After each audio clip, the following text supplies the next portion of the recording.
भगवान गौतम के आश्रम में पहुंच गए, गौतम ऋषि के आश्रम में पहुंच गए। और जैसे गौतम ऋषि के आश्रम में भगवान पहुंचे तो गौतम ऋषि का आश्रम उजड़ा हुआ था। बड़े बड़े वृक्ष थे लेकिन सूख गए, हरितमा समाप्त हो गई, हरियाली दिखाई नहीं दे रही थी। ये भी तो एक बहुत बड़ी विडंबना है कि वृक्ष सूख जाएं। क्यों भाई? अगर वृक्ष सूख जाएंगे तो प्रदूषण बढ़ जाएगा कि नहीं बढ़ जाएगा? वृक्षों के अभाव में क्या बढ़ता है? प्रदूषण बढ़ता है। और प्रदूषण बढ़ता है तो सही बताओ, बीमारियां बढ़ती हैं कि नहीं बढ़ती हैं? सूख गया, वृक्षों का समूह सूखा पड़ा है। भगवान राम ने कहा, यह आश्रम कैसा है गुरुजी? इसमें तो वृक्ष ही सूख गए और एक भी वृक्ष नहीं हरा भरा दिखाई दे रहा है। भाई 2 4 10 सूख जाए अलग बात है, सारे के सारे वृक्ष सूख गए। विश्वामित्र जी ने कहा, ये वृक्ष भी श्रापित हो गए। अच्छा, वृक्षों को किसने श्राप दिया? वृक्षों को जो श्राप देगा उसको मरना है क्या? क्यों भाई, वृक्षों की रक्षा करनी चाहिए कि वृक्षों को सुखा देना चाहिए? कहे नहीं नहीं नहीं, ऐसी कंडीशन पैदा हुई आश्रम में कि ये वृक्ष भी अपने अस्तित्व को गमा बैठे। कौन सी ऐसी घटना? विश्वामित्र जी ने कहा, भी धैर्य धारण करो, अभी मैं बताता हूं, पहले थोड़ा आगे बढ़ो। आश्रम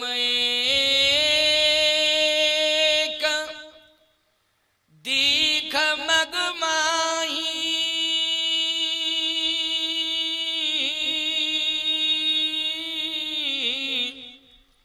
खग मृग जीव जंतु तहनाही।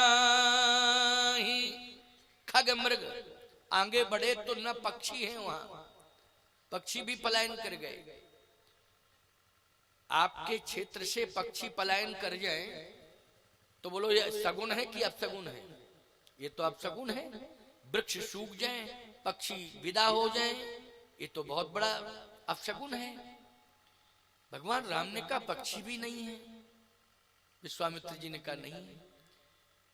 मृग, पशु, मृग को क्या कहते हैं? पशुओं को मृग कहते हैं, मृग को पशु कहते हैं। पशु संस्कृति में पैदा होता है ना मृग, इसलिए पशु भी नहीं है। कहा पशु भी और पक्षी भी, ये दोनों ही पलायन कर गए। आखिर बात क्या है? कहे थोड़ा और आगे बढ़ो। और जैसे थोड़ा सा और आगे बढ़े, भगवान राम ने कहा, आश्चर्य आश्चर्य आश्चर्य।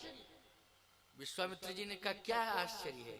कहे आश्चर्य ये है कि बड़े बड़े वृक्ष सूख गए, पक्षी भी विदा हो गए, लेकिन एक पौधा हरा भरा दिखाई दे रहा है। यह आश्चर्य है, आश्चर्य है।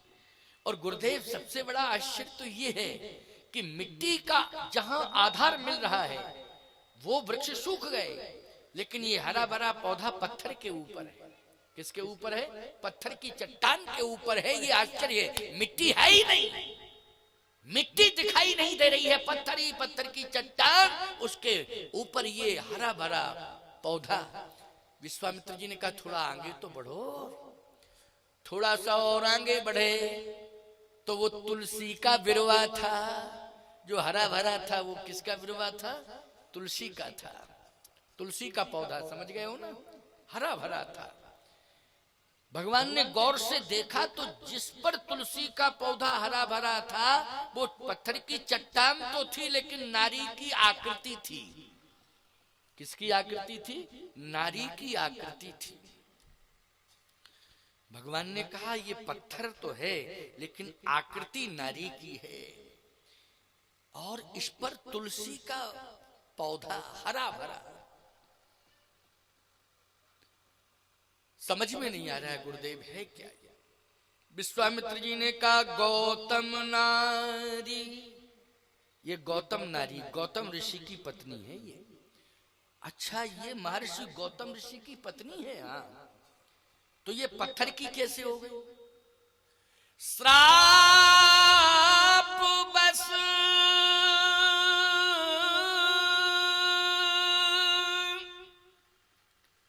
उपल देह धर धीर,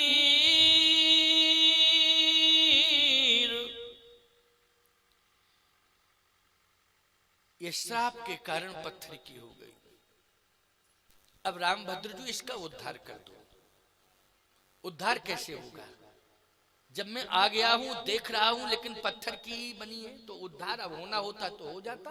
क्यों भाई, भगवान की दृष्टि जिस पर पड़े तो उद्धार होना चाहिए कि नहीं होना चाहिए? लेकिन मैं देख रहा हूं, पूछ भी रहा हूं, भाई पूछ रहा हूं ये कौन है, और देख रहा हूं नेत्रों से, वाणी से पूछ रहा हूं, नेत्रों से देख रहा हूं, और पैरों से चल के आया हूं। तो अब इतना सब हुआ, इसके बाद भी ज्यों की त्यों है, तो अब उद्धार कहते होगा? उद्धार होना होता तो हो जाता। कहे नहीं नहीं, चरण कमल रज चाहिती, कृपा करहु रघुवीर। इसके ऊपर चरण रख दो। चरण रखने से इसका उद्धार होगा। भगवान ने कहा चरण रखने से उद्धार होगा। हाँ, नेत्रों से देखा, वाणी से पूछा, हाथ से इशारा किया, अब चरण रखने से उद्धार होगा। ये बात कम समझ में आ रही है। देखो, भगवान ने रामावतार में सबसे पहले नारी का ही उद्धार किया है। आपको सबसे पहले कैसे? अच्छा भाई, अयोध्या से चले थे तो ताड़का मिली, और ताड़का को एक ही बाण प्राण हर लीना, दीन जान तही निज पद दीना। तो निज पद दीने का अर्थ क्या होगा? उद्धार कर दिया कि नहीं कर दिया? भगवान ने अपने धाम भेज दिया। तो इसका मतलब क्या है? इसका मतलब है रामावतार में सबसे ज्यादा सम्मान नारी को मिला है। बोलो भाई, सबसे ज्यादा सम्मान किसको मिला है? नारी को मिला है। सबसे पहले सम्मान की श्रृंखला में देखा जाए तो भय प्रगट कृपाला, दीन दयाला, कौशल्या हितकारी, हर्षित महतारी है, हर्षित महतारी, मुनिमन हारी, अद्भुत रूप विचारी, लोचन अभिरामा, तन घन श्यामा, निज आयुध भुजचारी। तो चतुर्भुजी रूप में प्रकट हुए थे कि नहीं हुए थे? लेकिन कौशल्या अम्बा ने वह रूप पसंद नहीं किया। फिर क्या कहा? कहे कीजे शिशु लीला, अति प्रिय शीला, यह सुख परम अनुपा, तो सुन वचन सुजाना, रोदन ठाना, होए बालक सुर भूपा। बोलो, सम्मान किया कि नहीं किया?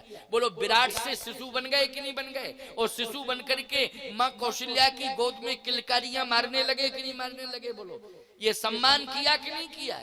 सम्मान किया। इस धरती पर परमात्मा आया तो सबसे पहले नारी का सम्मान किया, और सबसे बड़ा सम्मान माँ का होता है। बोलो, नारी जगत में सबसे बड़ा सम्मान किसका होता है? माँ का होता है। तो भगवान ने क्या बनाया? बोलो, कौशल्या माँ को माँ ही बनाया कि नहीं? महारानी कौशल्या को किस रूप में स्वीकार किया? माँ के रूप में स्वीकार किया। नहीं तो बहन के रूप में स्वीकार कर लेते। क्यों भाई, कर सकते थे कि नहीं? सामर्थ्यवान है, बेटी के रूप में भी स्वीकार कर सकते थे। जब विराट रूप था तो कह देते तू मेरी बेटी है, क्यों कह सकते थे कि नहीं? लेकिन नहीं नहीं, माँ के रूप में स्वीकार किया। सर्वोपरि सर्वोच्च सम्मान इस जगत में किसका है? माँ का है। तो बोलो, सम्मान किया कि नहीं किया? माँ बनाया। अच्छा, इतना अपराध किया था ताड़का ने, लेकिन इसके बाद भी एक ही बाण प्राण हर लीना, दीन जानते निजपद दीना। मरण तो किया, लेकिन भेज कहाँ दिया? अपने धाम भेजा। अच्छा, गलती अहिल्या जी ने की थी, लेकिन बोलो भाई, इतनी बड़ी गलती होने के बाद भी जहां गौतम ऋषि श्राप देके चले गए, प्रकृति भी रूठ गई, लेकिन परमात्मा आकर के बोलो कृपा कर रहा है कि नहीं कर रहा है? तो नारी का ये सम्मान ही तो है। क्या है? सम्मान है। का चरण रख दो। भगवान ने कहा चरण रखने में तो अपमान हो जाएगा। बोलो भाई, दृष्टि से देखो, हाँ, हाथ का इशारा करो, ये अलग बात है, लेकिन चरण रखने में क्या होगा? जल्दी बोलो, चरण रखने में क्या होगा? अपमान होगा। इसलिए चरण तो नहीं रखूंगा गुरुदेव। विश्वामित्र जी ने कहा चरण तो रखना पड़ेगा। क्यों इतना जिद क्यों कर रहे हैं आप? इसलिए क्योंकि उद्धार चरण से ही होगा। चरण रखने से क्या होगा? उद्धार होगा। भगवान राम ने कहा आचरण से उद्धार होता है। क्यों भाई, उद्धार किससे होता है? जल्दी बोलो। आचरण से उद्धार होता है। आचरण जिसका अच्छा है उसी का उद्धार होता है। ये आप अपने मन में विश्वास कर लो कि जिसका श्रेष्ठ आचरण है उसके उद्धार में कहीं कोई कमी आ ही नहीं सकती। कन्फर्म 101% उद्धार होना ही होना है, कहीं कोई दिक्कत नहीं। तो भगवान ने कहा कि आचरण से उद्धार होता है, मेरे चरण रख जाए तो उद्धार होगा। अरे चरण रखने से तो अपमान हो जाएगा, और वो भी नारियों में ऋषि पत्नी। बोलो किसकी पत्नी है? ऋषि पत्नी। भगवान ने कहा ऋषि मुनि महात्मा जहां मिल जाते हैं तो हम उनके चरण छूते। ऋषि मुनि महात्मा भगवान को मिल जाते तो भगवान क्या करते हैं? प्रमाण दे रहा हूं मैं, वैसे नहीं बोलता हूं, अप्रमाणित बात तो कहता ही नहीं हूं। आवत देख मुदित मुनि वृंदा, कीन दंडवत रघुकुल चंदा। कीन दंडवत, साष्टांग दंडवत। जैसे ऋषि मुनि महात्मा आते हैं तो भगवान साष्टांग दंडवत करते हैं। बोलो ऋषियों का आदर करते हैं कि नहीं?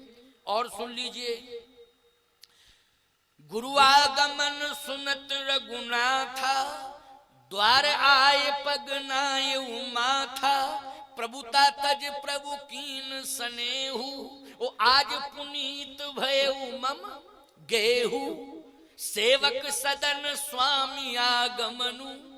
गुरु और महात्मा को क्या मानते हैं? स्वामी। अपने को क्या मानते हैं? सेवक। बोलो यही अर्थ हुआ कि नहीं हुआ? सेवक सदन स्वामी आगमनु, ओ मंगल मूलय मंगल दमनु। मुनि आगमन सुना जब, मुनि महात्मा गुरु का आगमन आवत देख मुदित मुनि वृंदा, कीन दंडवत रघुकुल चंदा। भगवान ने कहा परंपरा ये है कि मैं दंडवत करता हूं, और ये ऋषि की पत्नी है, हम चरण कैसे रखें? चरण रखें तो नारी का अपमान, और महात्मा की पत्नी का अपमान, ऋषियों का अपमान। विश्वामित्र जी ने कहा एक बात बताओ, मैं कौन हूं? कहे आप महात्मा हैं। अच्छा, महात्मा के साथ साथ राम तो मुझे गुरु भी तो मानते हो, क्योंकि मैंने शस्त्र विद्या, शास्त्र विद्या तो वशिष्ठ जी से ली, लेकिन शस्त्र विद्या मुझसे ली, तो मुझे गुरु भी मानते हो, महात्मा भी मानते हो। हाँ, तो गुरु और महात्मा का सम्मान यदि करते हो तो आदेश अगर गुरु दे रहा है तो उसका पालन करना चाहिए कि नहीं करना चाहिए? अच्छा, शिष्य को गुरु आदेश दे तो उस आदेश का पालन करके शिष्य नरक चला जाता है क्या? हमारी समझ में तो गुरु की आज्ञा का पालन करने वाला शिष्य जो है नरक नहीं जाता है। बोलो जाता है क्या? अरे वो तो सीधा बैकुंठ जाता है, स्वर्ग की बात छोड़ो। कहाँ जाता है? बैकुंठ जाता है।